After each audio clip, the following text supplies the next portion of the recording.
Hi everybody, my name is Angelica from the MathMagician Bookkeeping, and today I wanted to speak with you guys about self-confidence as a bookkeeper.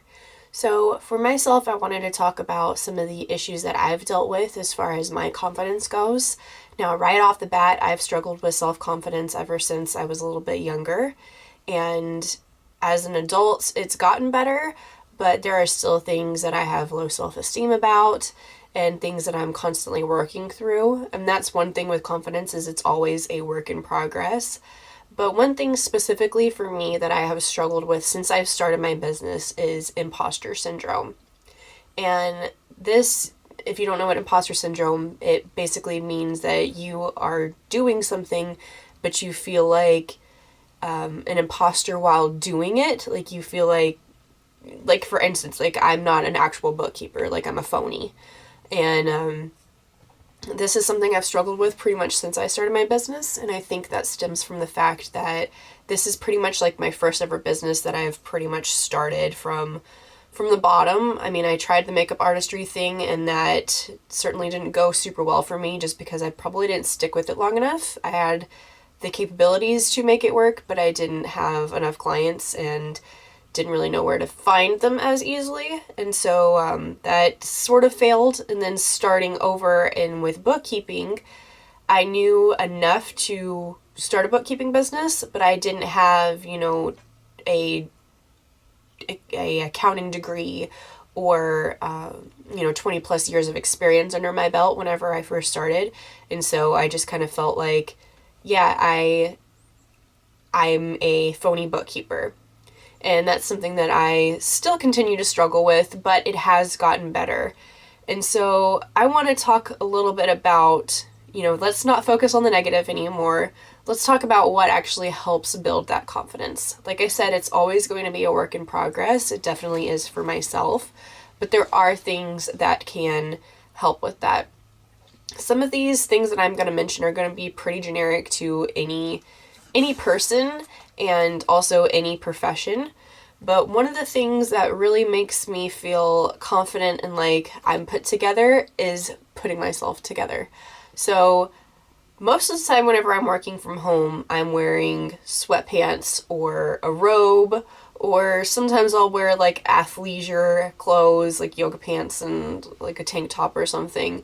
But majority of the time, I'm pretty much like curled up in my robe with a blanket on and just, comfy. And there are times, obviously to get that work done, it's fine.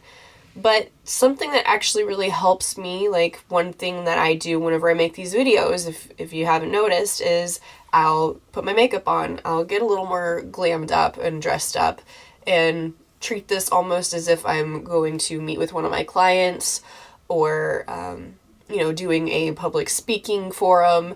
It's just one of those things that makes me feel more put together, it makes me feel more professional.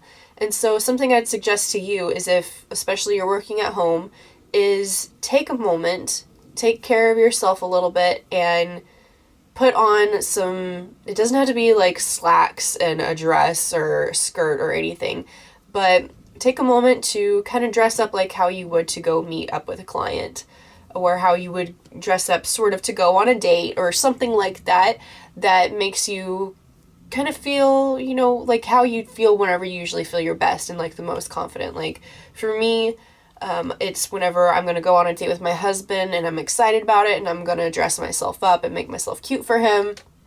And I like to do that sometimes when I'm just at the house. Sometimes it can be a little time consuming to do that. But if you have the time to do that, it does tend to psychologically make you feel a little more confident and put together and like you're a professional and you got this. And so that's a silly thing that helps me. Another thing regarding that is getting organized. So I don't have a specific office living in a tiny home, but I usually try to keep my area organized, keep my stuff organized, even as simple as going through my emails and organizing my emails to, all the clients that I have. I always put them in the client folder of what I have. Keeping my bookkeeping stuff organized, having tasks, having this and that. Those things are generally things that I feel like every business should have. And I guess that's kind of why it makes me feel more confident, is I feel like oh, if I'm doing this, then that makes me more of a legitimate business, because I know if I go into, an accounting firm that's a legitimate accounting firm, they're going to pretty much have the same systems in place. And so with me having those same systems in place, it makes me feel more legitimate and like this is an actual business and not just some kind of hobby that I have. But yeah, I know it kind of sounds silly, but those visual things or those tasks can really help with your confidence, at least for me, of not feeling like a phony. Another thing is realizing that there is always a person for someone.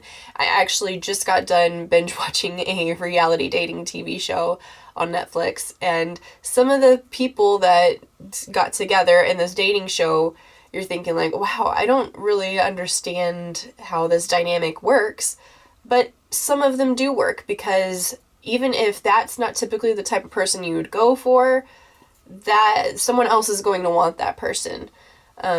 Someone that you may think is super boring, someone else may be like, oh man, they're just so much fun. And that's the same thing when it comes to having relationships with your clients. Obviously not dating. I mean, if you're about that life, then cool, but not for me.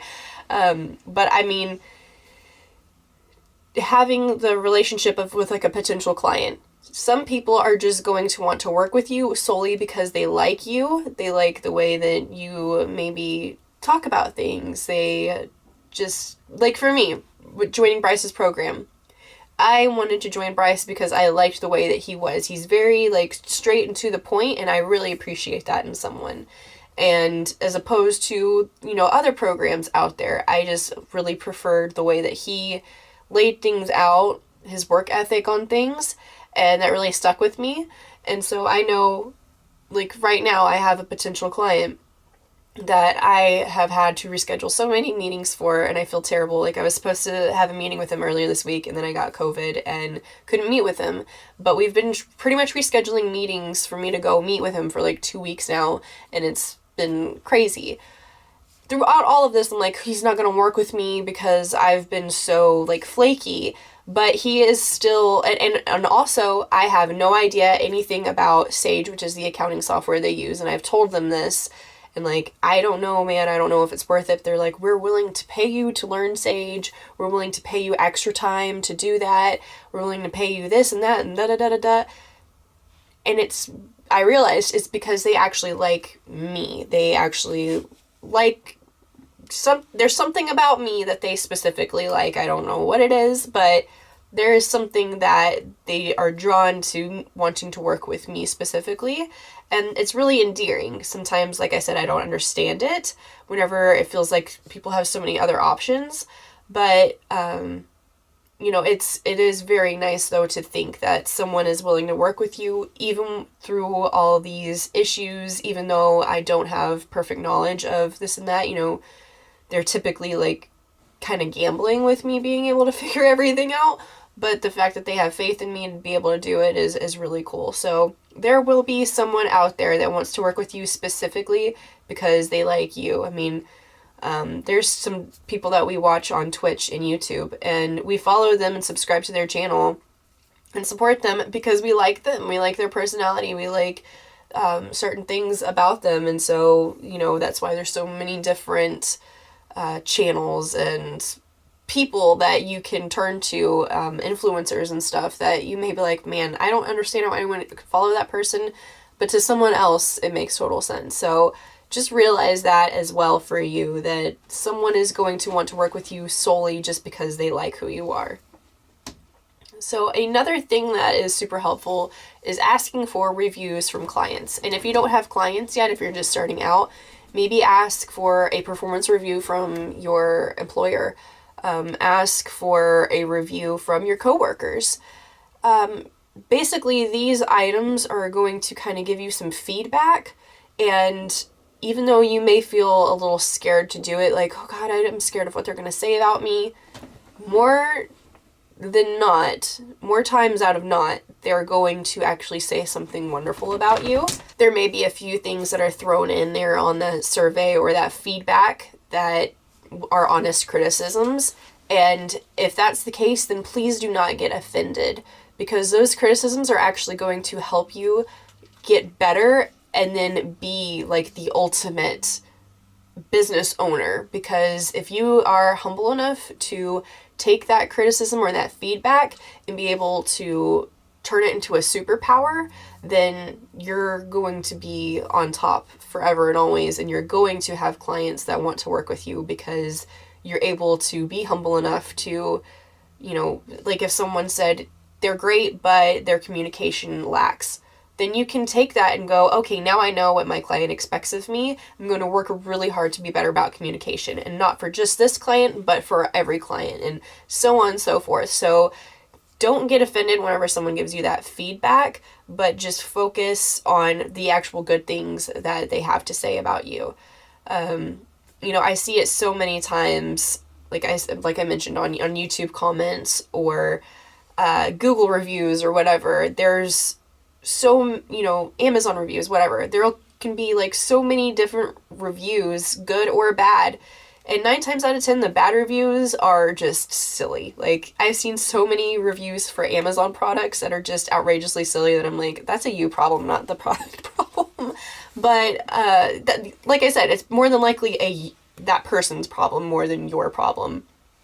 But still try to take that feedback to heart if it actually makes sense as a criticism. If someone's just like, oh, I don't like the way that they talk, then yeah, that's really stupid, and you can't really change the way that you sound or speak, But those are some really good things that I would suggest. I know with Bryce, he has a resource for this, for asking your clients to give a testimonial. He actually has a script, which is really nice, because it kind of brings up the points and lets you kind of look into the mind of your client to see what things that you have actually helped them with. And then knowing that will add to your confidence of knowing like, hey, I'm actually like helping this person more than I ever realized, and I do have value. Another thing that I've also used in the past is like SurveyMonkey, or there's other types of surveys out there that you can send to your clients and just have them answer honestly and kind of almost rate you. But like I said, do not get offended about this. Just try to see it from their viewpoint and as a moment to better yourself if some feedback does come back that may not be as ideal as you were hoping.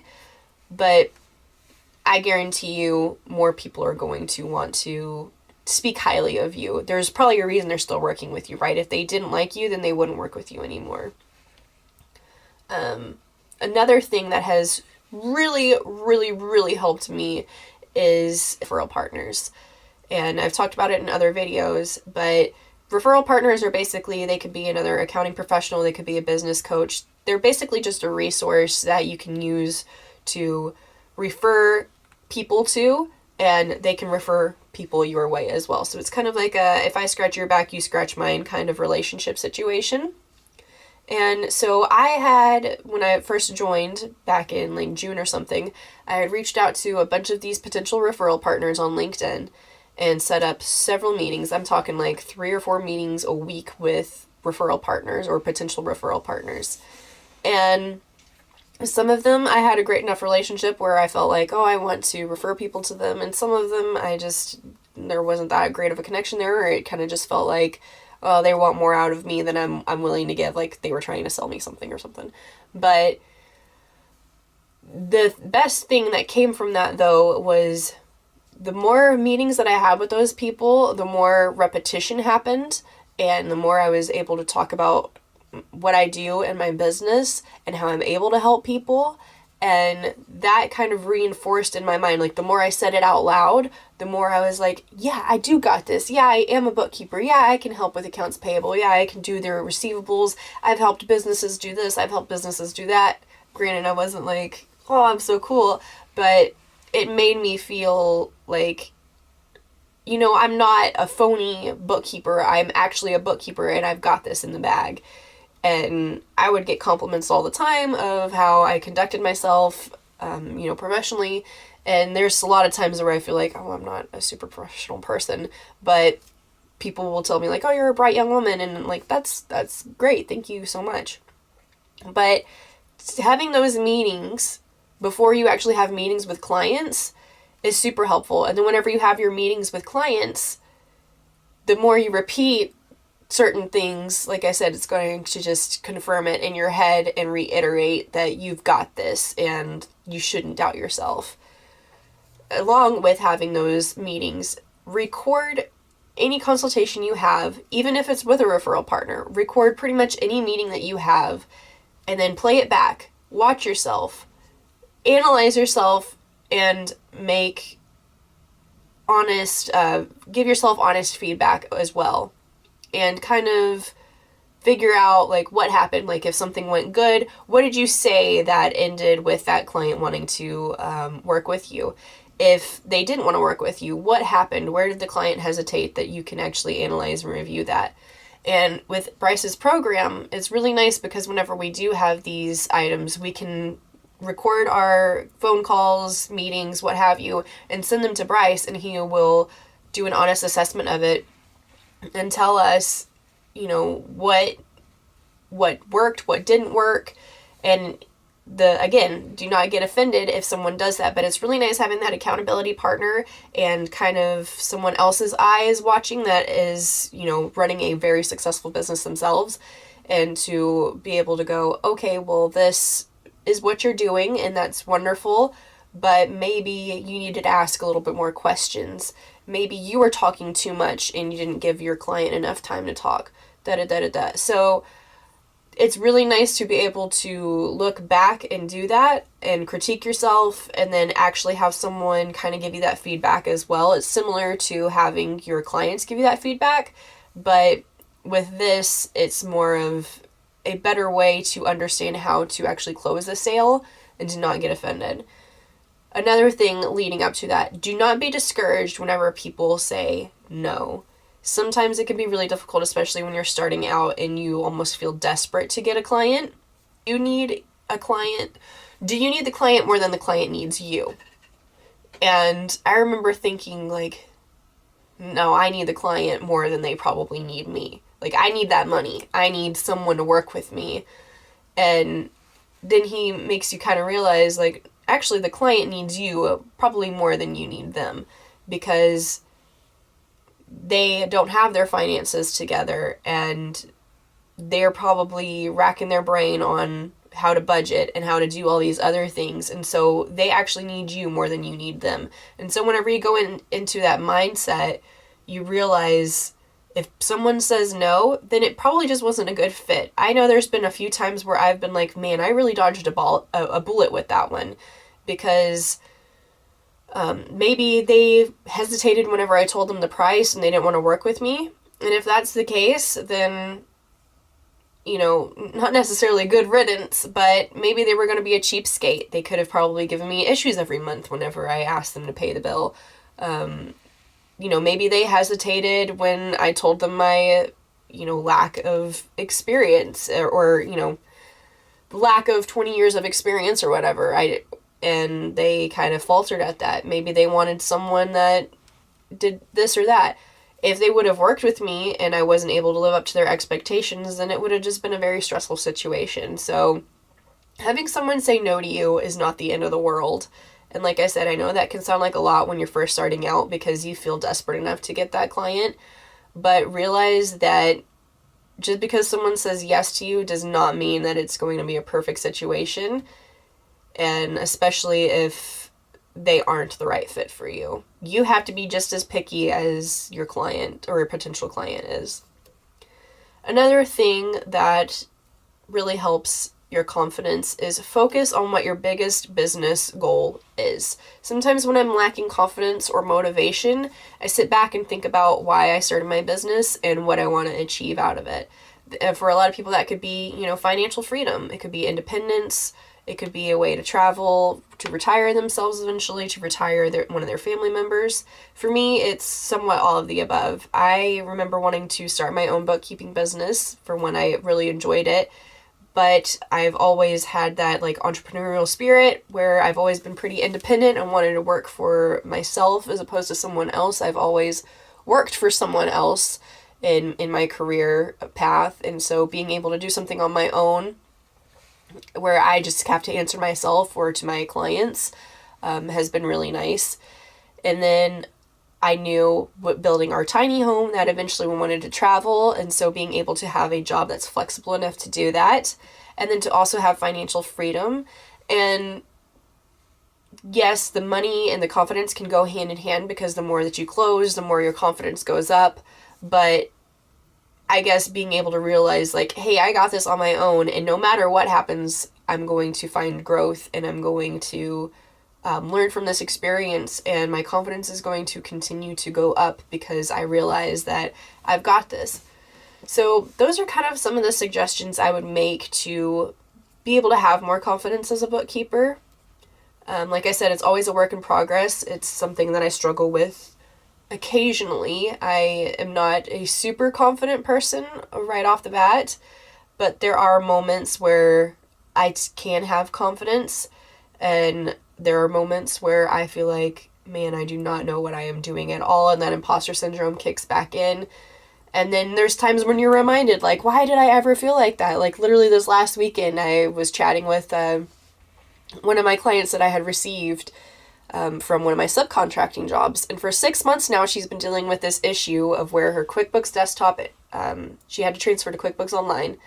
And ever since she transferred to QuickBooks Online 6 months ago, her reports do not match with the information that is in QuickBooks Desktop. So the products and services that she needed to show for her inventory reports in QuickBooks Online were not matching what was in Desktop, which has been, kind of the accurate version. And she's like, I have met with so many different bookkeepers within this subcontracting company, and they cannot figure it out. I can't figure it out. It's been a struggle for 6 months. And within like a few hours, I was able to look through those reports and be able to find the discrepancies and realize that in QuickBooks Online, some of the products and services that were in Desktop had actually been set to inactive in QuickBooks Online. And once they were set back to active, then they actually showed up, and she was able to get the accurate reporting. And she was just like, I cannot believe out of 6 months, you were the only person that could figure that out. And I'm thinking, like, it's just about pretty much like solving a puzzle, like just taking the time and doing it. I don't think it's super special of me to do that, but she just could not stop freaking out about, oh my God, you helped me so much. And it was really cool to feel like, man, I made this person's day. I made, this whole struggle worth it for them, and kind of helped ease their mind. And it's really cool to feel like you've done something, like you've been able to help someone. And that's where I was talking about, like, with the feedback of asking your clients how you're doing will kind of give you that confidence whenever they do tell you, like, yes, you have helped me budget, you've helped me with not having to spend so much time, And so those things can really help you with your confidence. If you like this video, please give it a thumbs up. Subscribe, because there's more videos like this on this channel. So thank you guys so much for watching, and I hope that you enjoy the rest of your day. Thanks. Bye.